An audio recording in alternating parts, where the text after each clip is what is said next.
Hello everybody.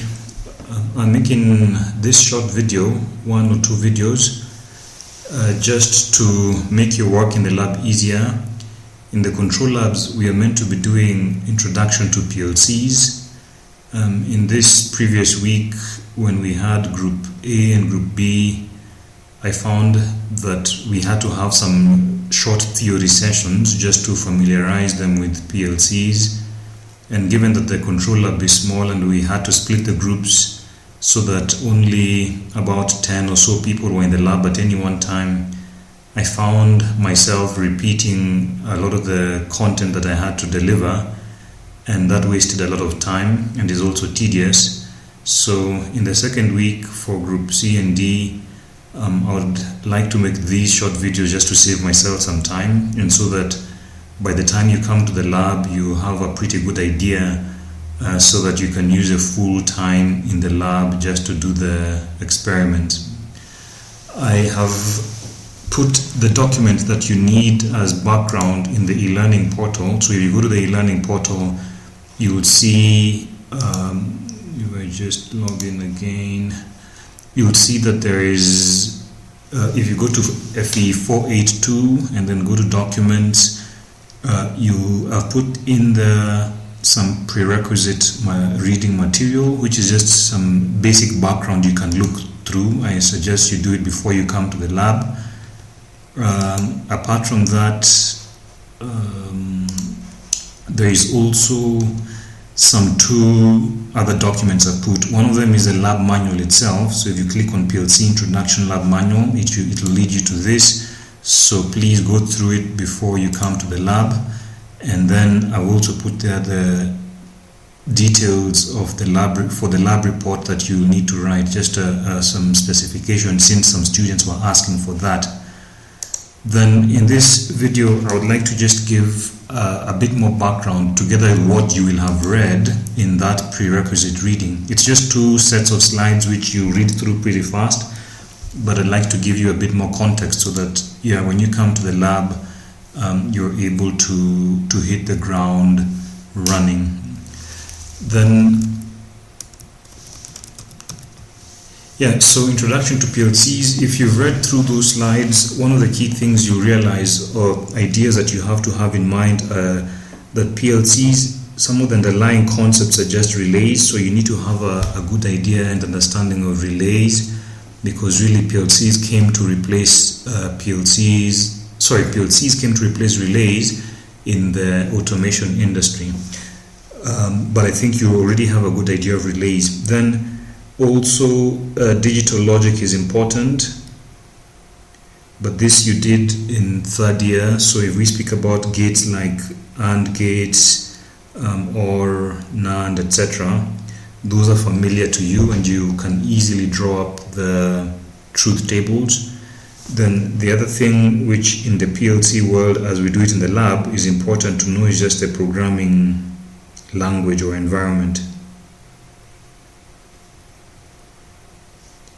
And in the lab, and indeed all over, a typical tool that is used for programming PLCs is ladder diagrams or ladder logic. And that's what part of the goals and aim of this lab is, to help you understand the basics of ladder diagrams and implement some of them yourself. Then if you, again, just beginning with number 1 there, you will see that in terms of relays, remember a basic idea of a relay is just that it's with one circuit you're able to control another circuit. So you'll typically have something like this, maybe a switch there, and then you have a coil, and then that coil, with that you're able to control, it has an armature there or some inner core, and with that you're able to control another circuit which perhaps is connected to some other load, and this might be a bigger voltage, maybe to 40 or whatever it is. And then typically for us this will be, say, a smaller voltage, so that when you close switch A or S, say S1 or just S, you're able to control another contact somewhere in the circuit, because this coil C, it gets energized, and with that you're able to close this contact here, which energizes that part of the circuit. So this is just a basic idea and the basic background of how relays work, and those notes are given, and indeed in other courses that you've covered, this is well spoken about. Then when we come and translate this into the PLC world, it's important to remember that the PLC is basically behind the scenes operating in this kind of fashion. So it's doing this for us, and whereas in previously many control panels would have just many relays put together, now all that has been put aside and we just have a PLC which is doing the entire job. And indeed a PLC is just a computer which is implementing that. Another idea, like I was saying, that we need to keep in mind is the ladder diagrams. And over here I'm just giving an introduction to the tools you need to be able to do the lab. We usually write programs in the PLC using ladder logic, or we write ladder diagrams, but it's important to realize that behind the scenes, behind the ladder diagrams, it's just the concepts of relays that we are implementing. A typical ladder diagram will indeed look like a ladder, so you have something of that nature. And usually it has two rails and then different levels. So like in the Siemens PLCs we are using, the left rail will be a 24 volts rail, and then you can think of the right one as a 0, or the left is positive and the right is negative. Then usually we have elements which have been put inside there, and the basic elements that we use in a PLC are a contact. So you have a normally open contact, so that's a normally open contact. And then you also have normally closed, so that's a normally closed contact. And the other one we shall use a lot of is just a coil, and it's just a circle. Sometimes it's represented like this. So yeah, this is a coil, and we use it a lot. So in any ladder diagram, those three elements will usually be there, and then you put them in different combinations to achieve higher logic. So if I drew a ladder diagram that looks like this,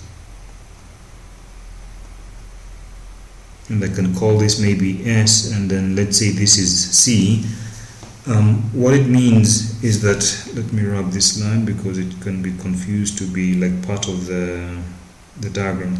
So if I drew this, then all that we are saying is that yes, I have a switch in there, that contact, which controls that contact. So within the PLC you have just a ladder diagram, but then it refers to elements outside of the PLC.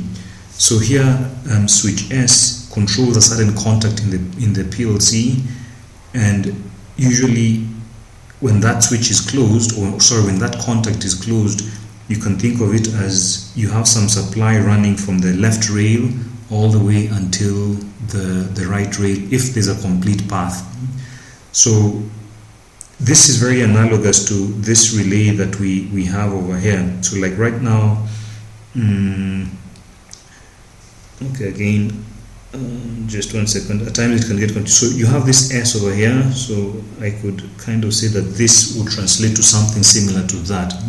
So that when in the real world, I have got that relay, and when I press S and close that circuit, within the PLC you can think of this particular contact as being closed, and when that is closed, we have that coil on the right which is energized, and that coil can then be used to control other elements in the circuit. So for example, I could have another level over here in my PLC, and supposing I have another coil again, so let's say this was C1 and this is C2. So right now in the real world, when I close S, it will control that coil C1, and that will be energized because it will be a complete path. And I could, for example, say that C1 can control another contact. So in PLCs, this typically happens. You have one coil which controls a number of other contacts. And indeed, even in the real world, that will make sense many times, because you could have an arrangement like this. I could have one, say, switch in that same coil, and that coil can control several other contacts. So it could control, and these could be other circuits.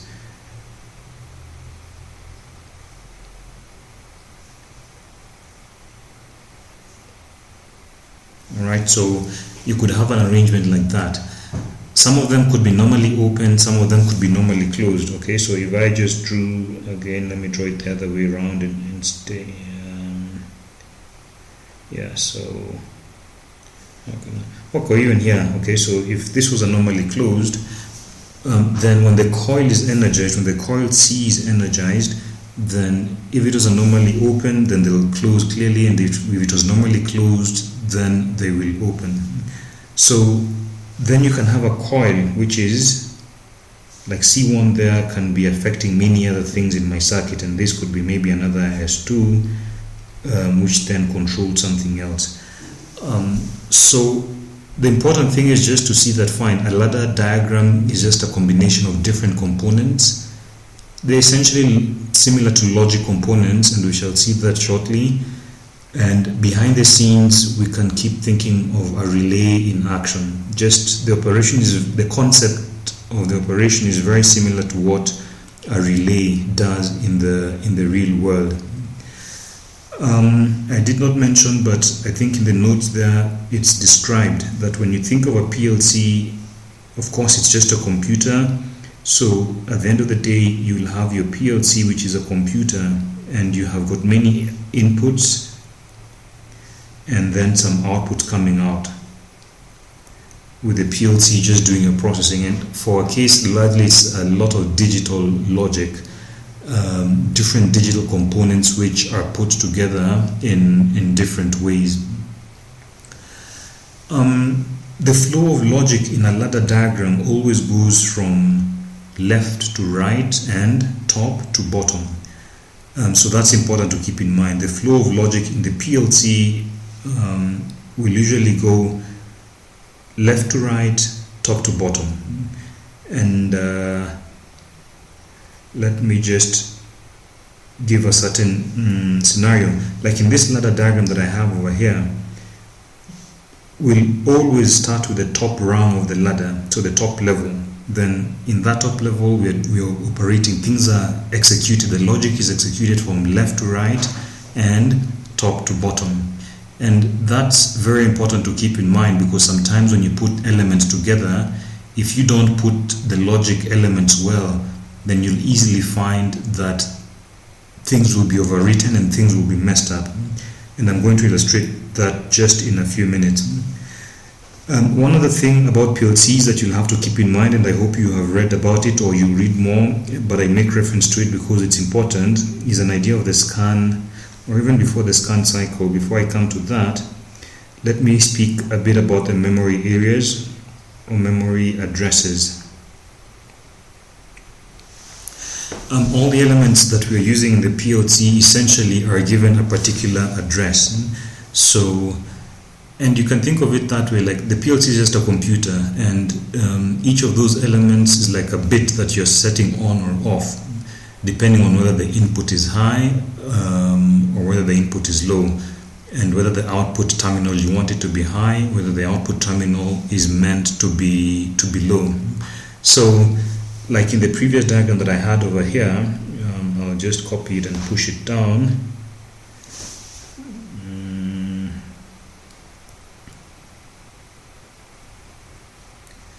So over here, each of these elements will have been given some particular address, and in the PLC we've got various address areas, and in the notes I pointed you to somewhere where you can read a bit on that.